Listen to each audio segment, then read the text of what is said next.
बहरे मेंढक की कहानी। एक बार कुछ मेंढक जंगल के रास्ते से कहीं पर जा रहे थे। तभी चलते चलते उनमें से दो मेंढक एक गड्ढे में गिर गए और वह गड्ढा बहुत गहरा था। उस गड्ढे में से उनका निकलना बहुत मुश्किल था।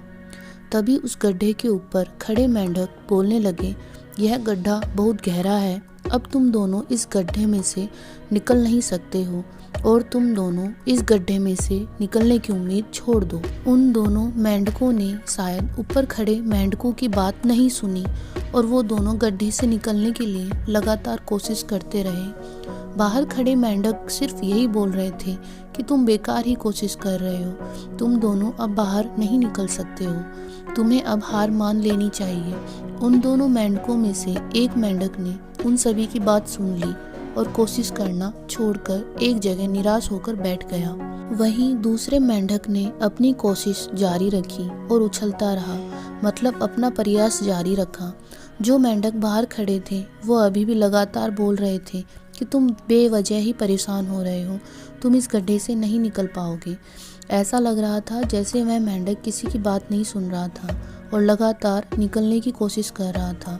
और वह मेंढक आखिर काफ़ी कोशिशों के बाद उस गड्ढे से बाहर निकल गया।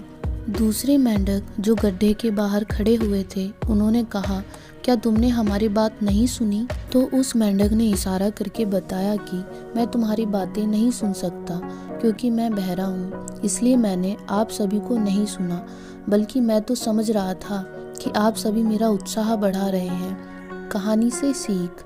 दोस्तों, जब भी हम लोग कुछ बोलते हैं तो उसका प्रभाव लोगों पर पड़ता है, इसलिए आप हमेशा पॉजिटिव बोलें। दूसरा यह है कि लोग चाहे कुछ भी बोलें, आप अपने आप पर भरोसा रखें और अपने काम के प्रति पॉजिटिव रहें, क्योंकि दोस्तों अपने ऊपर विश्वास, मेहनत और पॉजिटिव सोच से ही हमें कामयाबी मिलती है।